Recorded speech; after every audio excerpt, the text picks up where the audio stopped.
Amém. Eu queria que você abrisse sua Bíblia lá no livro de Apocalipse, o último livro da Bíblia, no capítulo de número 2. Apocalipse, capítulo de número 2. Nós vamos ler dos versículos de número 8 até o versículo de número 11. Apocalipse 2, de 8 a 11.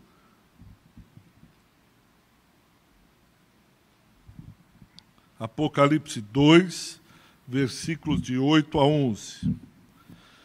Ao anjo da igreja em Esmirna escreve: estas coisas diz o primeiro e o último, que esteve morto e tornou a viver. Conheço a tua tribulação, a tua pobreza, mas tu és rico, e a blasfêmia dos que a si mesmos se declaram judeus e não são, sendo antes sinagoga de Satanás. Não temas as coisas que tens de sofrer. Eis que o diabo está para lançar em prisão alguns dentre vós, para ser dispostos à prova, e tereis tribulação de 10 dias. Sê fiel até a morte, e dar-te-ei a coroa da vida. Quem tem ouvidos, ouça o que o Espírito diz às igrejas. O vencedor de nenhum modo sofrerá dano da segunda morte. Eu quero repetir só a parte B do versículo de número 10. Sê fiel até a morte, e dar-te-ei a coroa da vida.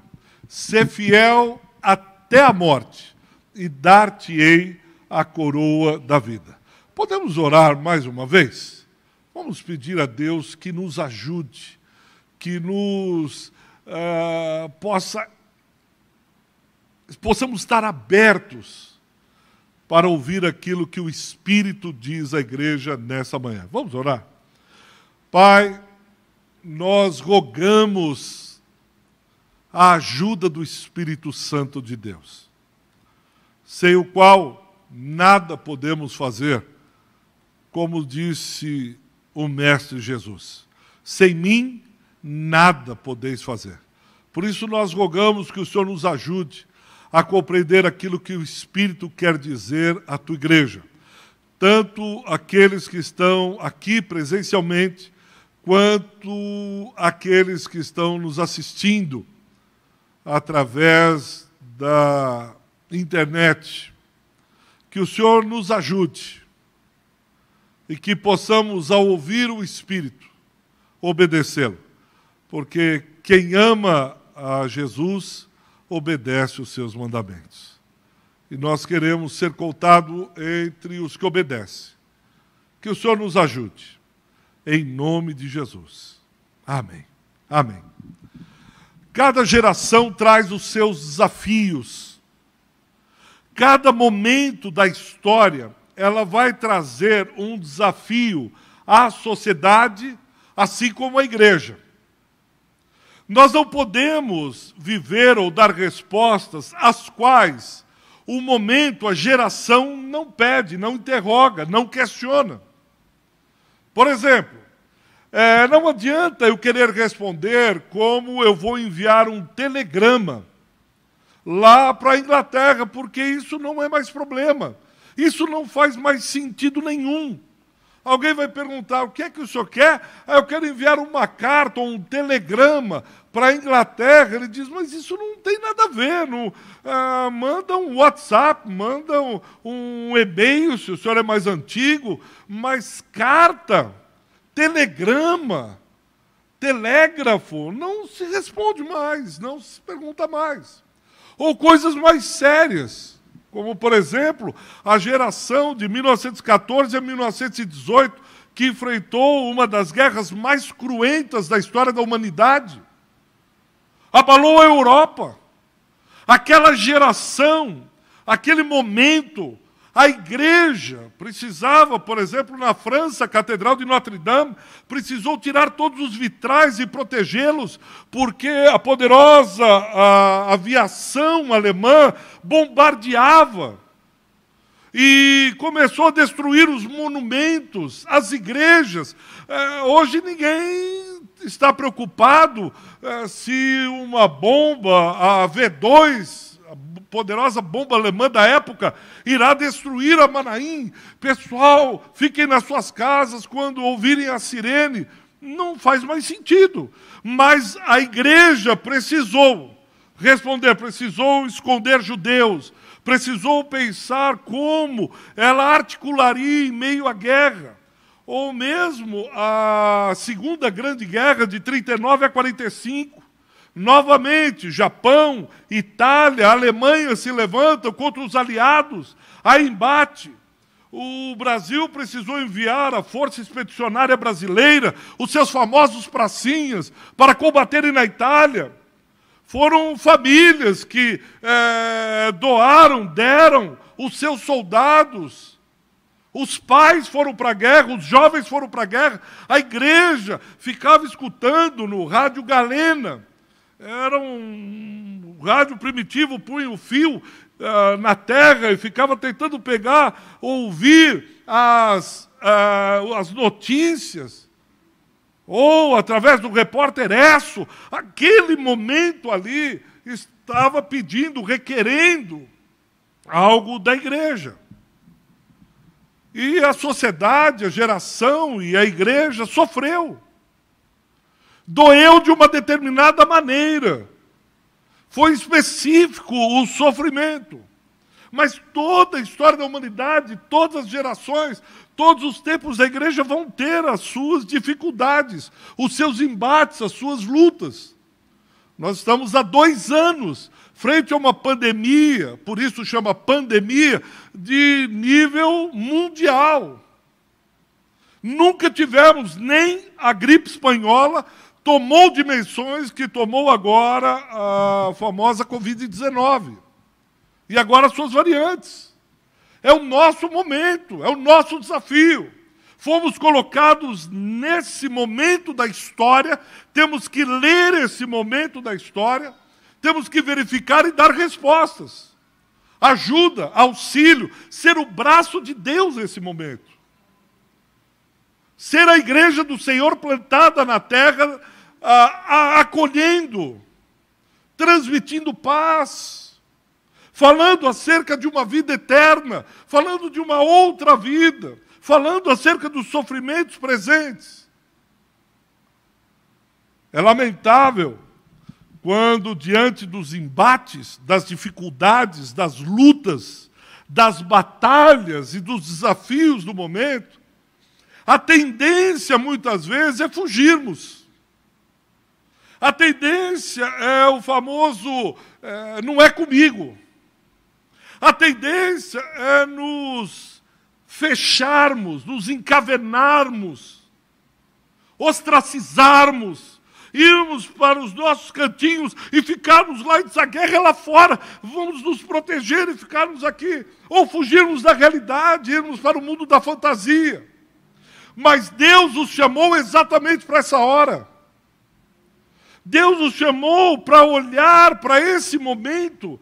Deus os chamou para essa parte da nossa vida, para encararmos, enfrentarmos, dizermos, Senhor, eis-me aqui para esse momento. Não é para a guerra, não é o momento de pegar o fuzil e dizer, Senhor, eis-me aqui. Não tem nada a ver. Para que você vai pegar o fuzil? Eu vou lá para a Europa guerrear junto com os pracinhas. Meu querido, você está atrasado 60 anos. 70 anos. Isso já foi. Nem vestir uma roupa de astronauta e diz, não, eu vou para Marte, agora que estão... Não tem nada a ver. E onde eu vou ser a resposta? Onde você está? Aí no seu bairro, aí na sua igreja, aí no seu colégio, aí no seu trabalho, é onde Deus colocar. E não fugir. E tem um mestre da espiritualidade, já falecido, chamado Henry Nouwen. E ele tem um pensamento que eu gostaria de ler para os irmãos. Ele diz assim, muitos de nós somos tentados a pensar que, se sofrermos, a única coisa importante é o alívio da dor. Queremos escapar a qualquer custo. Quando, entretanto, aprendemos, olha o que ele diz, a nos mover por meio do sofrimento. Olhando o sofrimento, ao invés de buscar qualquer aspirina espiritual, qualquer triunfalismo, qualquer encantamento, qualquer mandinga, qualquer atuação gospel,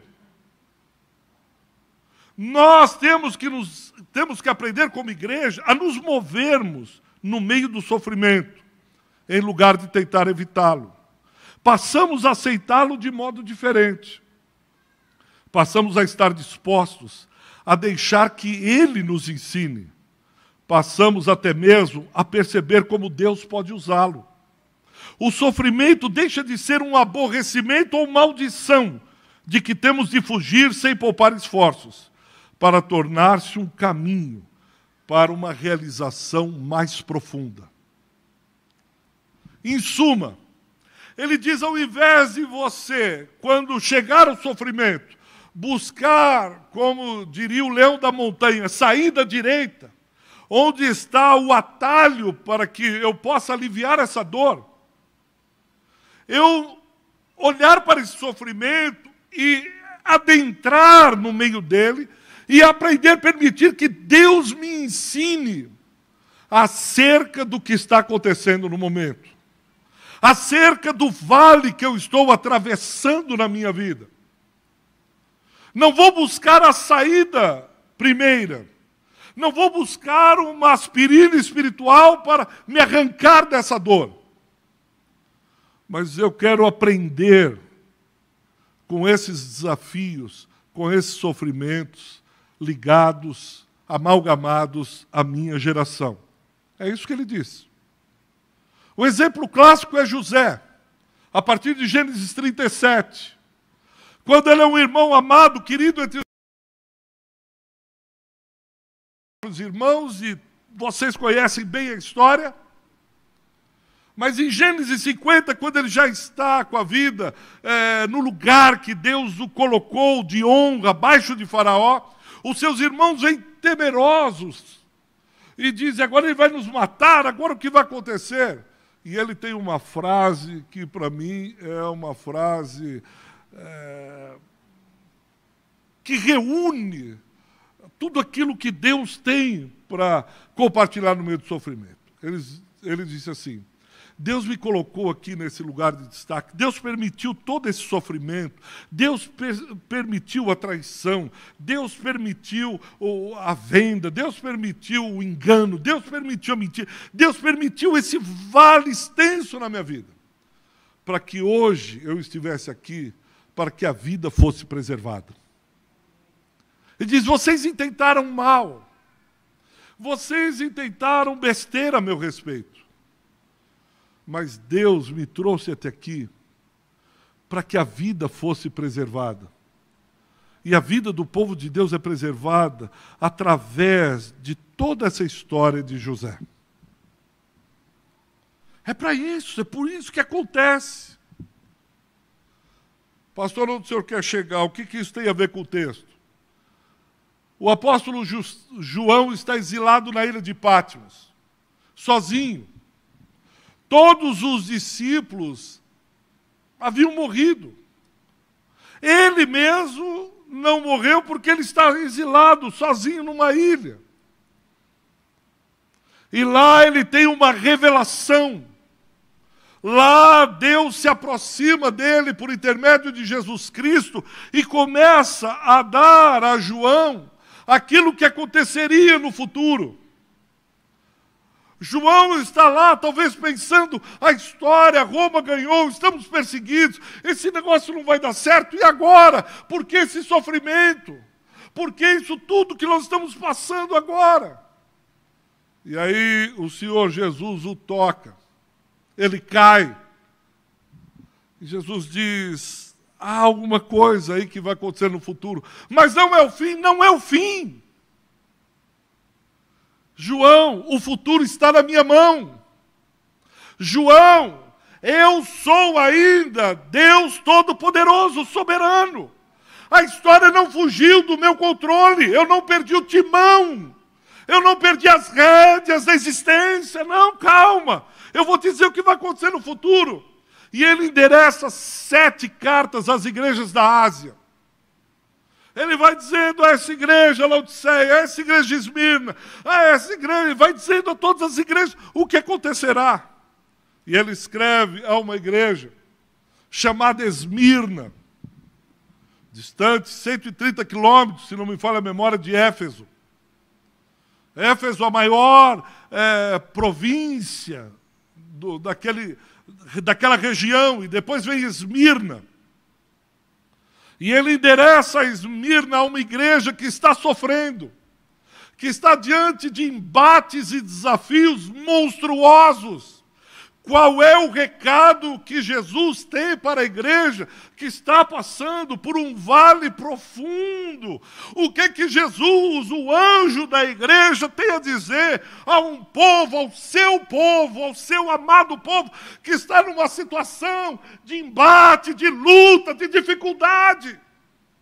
É isso que ele vai dizer. Porque no meio do sofrimento, uma das coisas terríveis que acontecem, passam pela nossa mente e atinge como uma flecha o nosso coração, é quando a gente começa a olhar a contradição. A gente olha e diz, isso não é possível. Eu estou fazendo tudo certinho, eu orei, eu busquei a Deus, eu quis fazer o melhor, eu dei de mim, aliás, eu dei até o que eu não tinha. E aí eu olho o meu vizinho, ele é um cara um ímpio, um iníquo, injusto, não abençoa ninguém, não é capaz de dar uma colher de açúcar para o outro. Ele vê morador de rua, ele xinga, chama de lixo. E eu aqui, e aí eu estou passando por essa situação, por esse problema.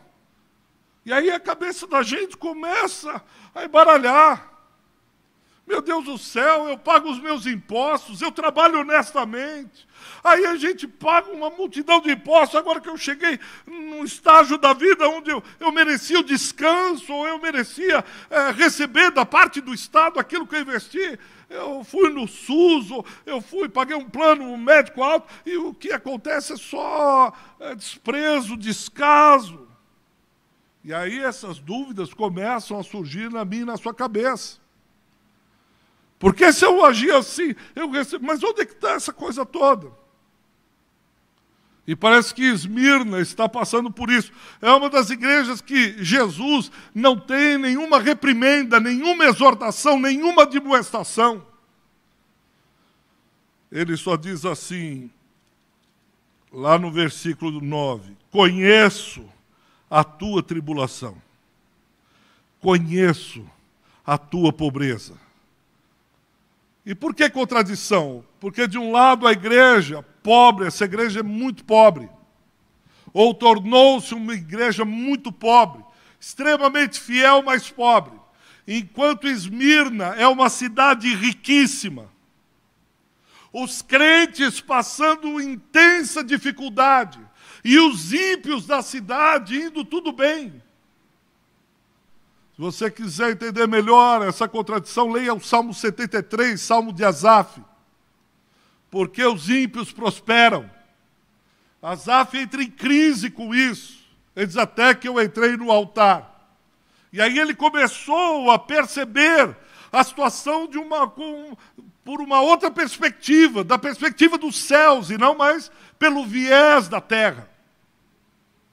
E aqui o Senhor Jesus está falando, eu conheço a tua pobreza no meio de uma cidade rica. Uma das cidades mais belas da Ásia, chamada a coroa ou a flor da Ásia. Cidade comercial, havia um porto em Esmirna, onde escoava toda a produção, e por isso ela era muito rica. Era um dos principais portos da Ásia naquele momento. Ricos e poderosos comerciantes, políticos, uma arquitetura belíssima em Esmirna. Lá havia templos de Zeus, Apolo, Afrodite, Esculápio, ali uma cidade extremamente religiosa, rica, tudo certo. Mas a igreja do Senhor sofria com a pobreza. E essa contradição, muitas vezes, ela pode aprofundar quando a responsabilidade não é nossa, ou, entre aspas, a culpa não é nossa. Porque essa igreja era pobre, porque ela teve as suas propriedades confiscadas pelo governo romano. Um império ditatorial, com um cajado pesado. Você imagina, uma coisa é você sofrer quando você é culpado. Outra coisa é você sofrer pela injustiça. Repito, uma coisa é você sofrer quando você fez errado. Eu errei. Eu bebi demais, peguei o carro. Meus amigos diziam, não vá dirigir. Mas eu sou teimoso, eu quis mostrar que eu era bacana. Aí eu fui, acabou com o carro, eu quebrei perna, agora eu ando todo... Isso tudo bem, mas você foi culpado. Ele disse, eu mereci. Agora, e quando você não merece? E quando você é punido por algo que você não fez? Quando você é punido pela injustiça humana? É isso que acontece com Esmirna.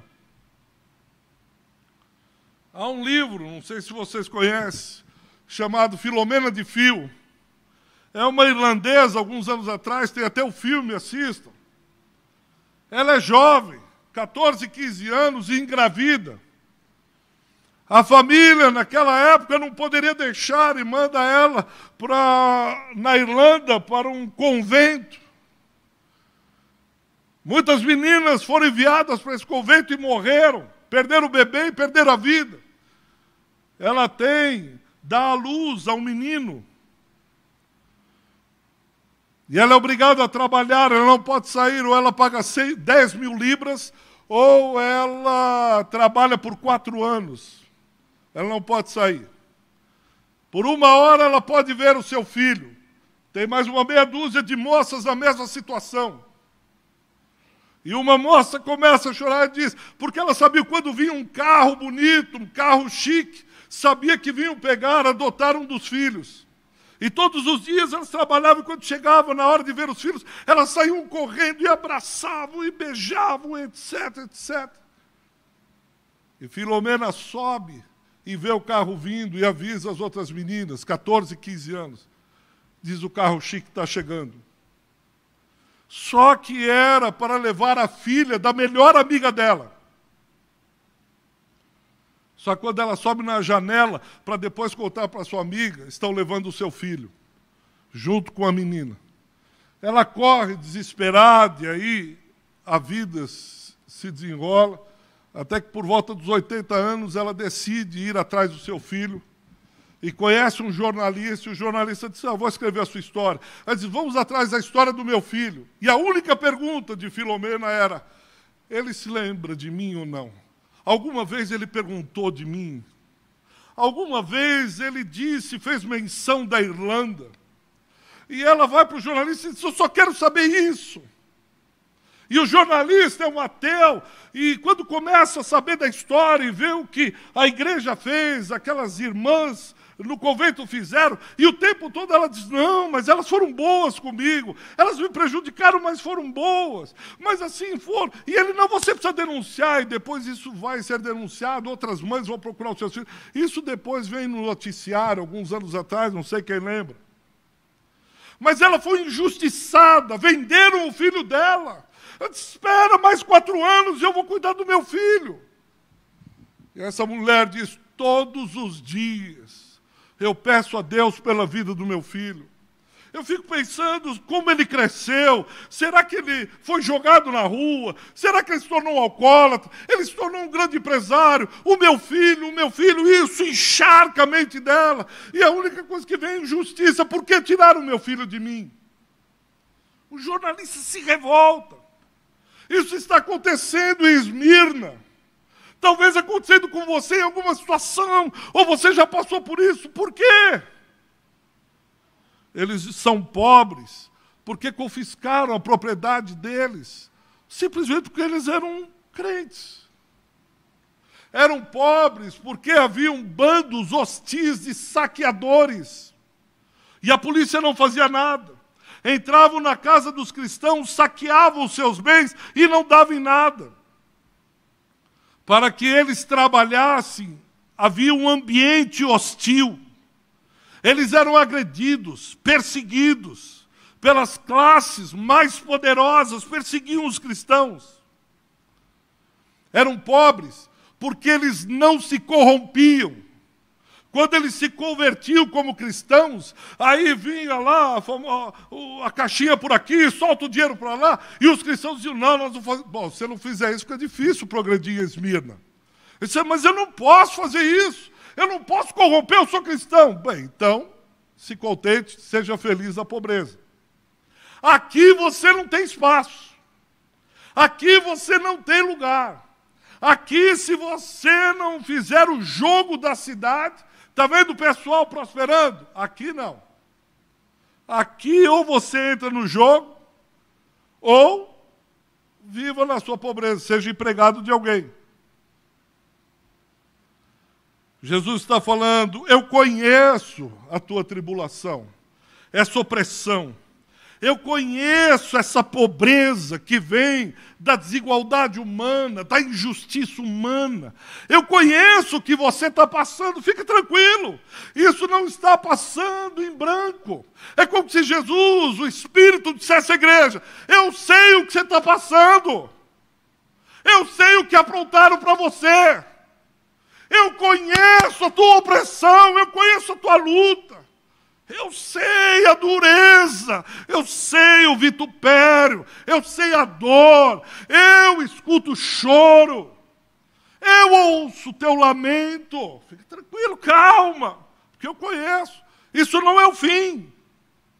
Por isso que Henry Nouwen vai dizer, eu preciso entender isso, porque senão eu enlouqueço, dizendo a humanidade está solta à sua própria sorte. Isso aqui é a barbárie imperando, salve-se quem puder, cada um salve a sua pele, porque Deus está morto. Cada um faça, porque se eu não te almoçar agora, você me janta. A barbárie, salve-se quem puder. Mas o anjo vem e diz, calma, eu conheço o que você está passando. Eu sei o que você está passando. Eu sei qual que é a tua dor. Eu sei o que está acontecendo, pode ficar tranquilo. E o que eu faço? Ser fiel até a morte. E dar-te-ei a coroa da vida. Há uma coroa dada a esses santos, que ela é incorruptível, eterna, inimaginável. É uma coroa reservada a alguns que sofreram, que encontraram Deus no meio do sofrimento, que não se dobraram a Baal.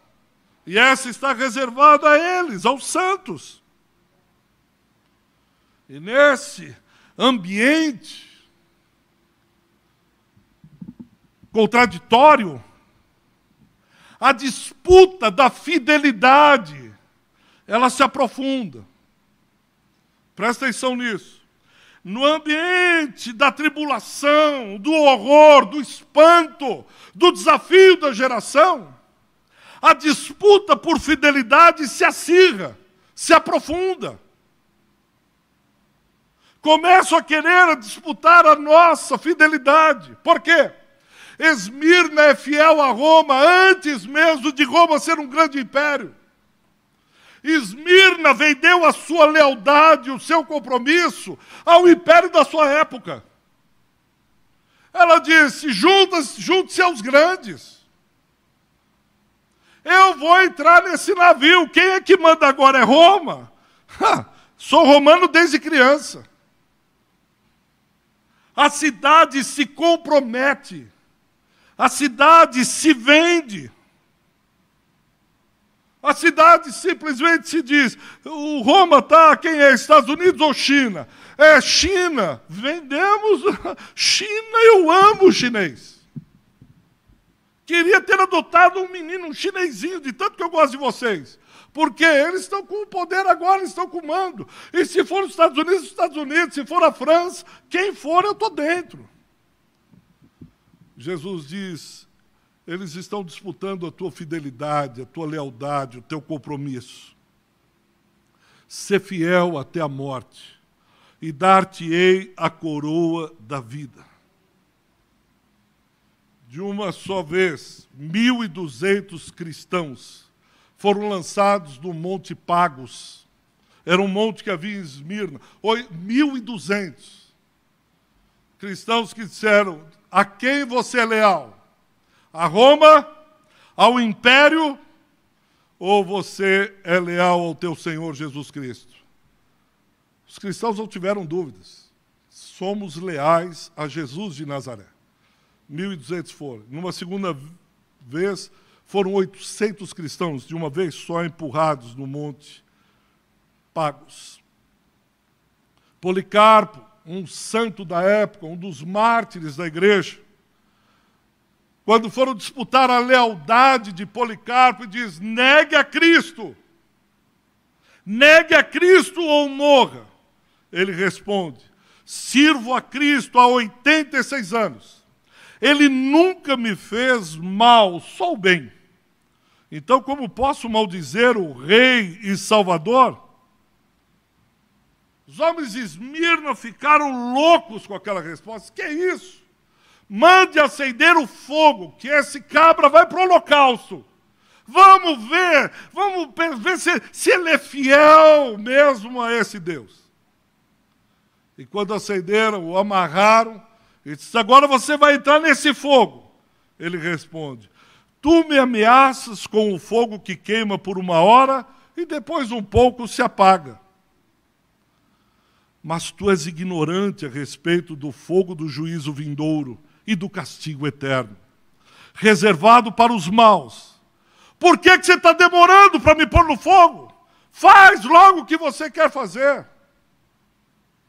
E assim Policarpo foi queimado ao fogo. Porque para o cristão, não pergunte para um cristão a quem ele é leal, a quem ele deve a sua fidelidade, quem tem e detém a sua vida. Não pergunte isso para um cristão. Eles tentaram utilizar de difamação. Por isso que fala sobre a sinagoga de Satanás, porque os judeus tinham uma posição boa na sociedade. E não queriam que aquela religião, o cristianismo, crescesse. E eles começam a espalhar que os cristãos eram canibais. Por que os cristãos eram canibais? Porque eles servem a ceia e eles dizem que comem o corpo de Cristo. Eles comem carne humana, são antropofágicos, canibais. E eles começaram a difamar, a espalhar acusações. São imorais, porque eles têm uma festa que chama Festa Ágape. Eles reúnem como um grande piquenique, comem. Aquilo é uma imoralidade. Esses cristãos separam as famílias, porque quando a pessoa se converte e os pais não permitem, ela se rebela, ela diz: não, eu sou leal a Cristo. E isso faz uma divisão entre as famílias. Não, nós somos leais a Cristo. Se tiver que perder filhos, mulher, bens, eles perdem. Esses cristãos são ateus, difamavam os cristãos da igreja de Esmirna. Por quê? Eles não são idólatras. Eles adoram um Deus invisível. Eu não sei se você já foi difamado por algo que você não fez. Acusações absurdas como essa. Acusações que você diz: mas nonsense. Não faz sentido algum. Imagina, eu não fiz isso. E não eram poucos levados à prisão. Simplesmente porque não aceitavam ser leais a qualquer outro que não seja o seu Senhor. Em meio ao sofrimento, qual é a palavra do anjo da igreja? Lá no versículo número 10. Ele em nenhum momento diz assim: olha, reúna 318 pastores, que nós vamos fazer uma fogueira santa, e nós vamos passar e tudo vai ser resolvido. Ele não diz, olha, reúna um grande jejum, oração, porque agora vocês vão derrubar o Estado e vocês vão ser os maiorais. Vocês vão ser amigos do presidente e vão reinar sobre Esmirna. Ele não diz isso. Ele só diz assim, ser fiel até a morte e dar-te-ei a coroa da vida. O que Jesus, o anjo da igreja, diz a mim e a você nessa manhã? Ser fiel até a morte. Ser fiel, porque isso vai terminar. Isso começa, mas ele tem um prazo, são 10 dias. Não entenda 10 dias literais. Ou seja, olha, eu como Senhor da história, eles vão perseguir, mas eles não vão fazer o que eles querem. Eles não vão levar essa perseguição até onde eles entenderem. Eles não têm a chave da cadeia. Eles não têm o senhorio da história. O cetro ainda está na minha mão. O cetro continua na mão do Rei dos Reis e Senhor dos Senhores. 10 dias e eu vou passar a régua, chega, acabou por aqui. A vara ainda eu controlo, a vara de medir. É isso que o anjo diz à igreja. É isso que o nosso Senhor diz. Essa tribulação tem dias contados. Vai chegar ao fim. Eu não sei o que você está passando. Eu sei o que nós, como igreja, como sociedade, como nação, como humanidade, passamos esses 2 últimos anos. Mas a tribulação tem prazo de validade. Ela não é soberana. Ela não se assenhora de nós e diz, você vai ficar na minha mão aqui até eu achar que é o suficiente. Não. Há um basta do Senhor da história. Há um basta daquele que detém o poder. Ele diz, até aqui você vai, depois disso não vai mais. Mas não tem conversa. Aquele que mediu os mares, aquele que acaba a tormenta, aquele que é o pastor das ovelhas, é aquele que acolhe e diz, eu conheço o teu sofrimento. Esse sofrimento eu não estou dando de ombros. Eu não virei as costas para não enxergar. Eu conheço. Eu sei, fique tranquilo.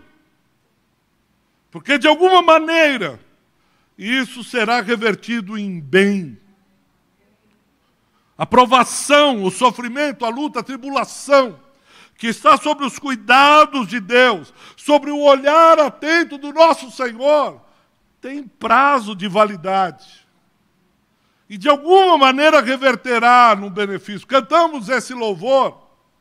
Sou feliz com Jesus, porque alguém lá atrás passou por uma tragédia e hoje o testemunho dele nos anima, nos encoraja.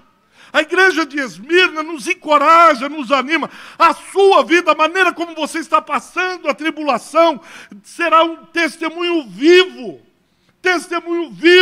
para a sua geração, para os seus. Eles verão e dizem, eu sei como meu pai passou no meio da tribulação.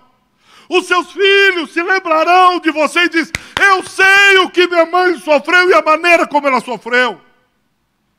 Eu sei o que os meus pais passaram. Na época eu até não entendia, achava que era besteira deles.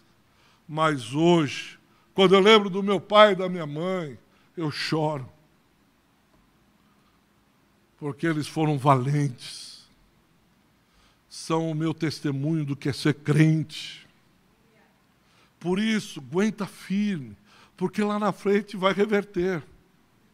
Lá na frente, de alguma maneira que nós não entendemos, nós vamos falar como salmista.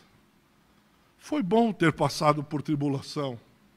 Nós vamos falar como Jó. Antes eu te conhecia só de ouvir falar, mas depois que eu fui para o vale, para a tribulação, hoje os meus olhos se veem. Essa tribulação tem prazo de validade. Essa injustiça vai chegar ao fim. Esse sofrimento, de alguma maneira espetacular, assombrosamente maravilhosa, vai ser revertido para o bem. É isso que o Senhor Jesus está dizendo à igreja de Esmirna. É isso que muitas vezes não entendemos, como aquele cristão é uma ilustração. Que o navio naufragou e ele foi parar numa ilha, solitário. E no começo ele se encheu de fé e disse: daqui a alguns dias vão me achar, eles vão me procurar, tem minha mulher e os meus filhos, tem os meus amigos, tem a igreja, não vão me deixar. Mas o tempo foi passando e ninguém procurou, deram como perdido. E ele percebeu que ele tinha que se virar. De alguma maneira ele construiu uma cabana, disse, pelo menos para ser abrigado durante a noite, e com muito sacrifício, esforço, depois de cansado, exausto, de esperar, e esse negócio não acontece. E ele questionando a Deus: mas por que Deus? Por que eu tomei esse navio? Por que eu fui viajar? Eu não deveria ter viajado. Por que eu estou passando o que eu estou passando? Por que essa luta? Aqueles questionamentos, aquelas contradições que nós falamos.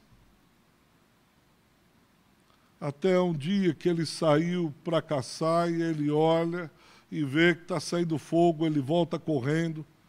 E toda a cabana que, com dureza, com trabalho tremendo ele fez, o fogo havia consumido tudo que ele tinha.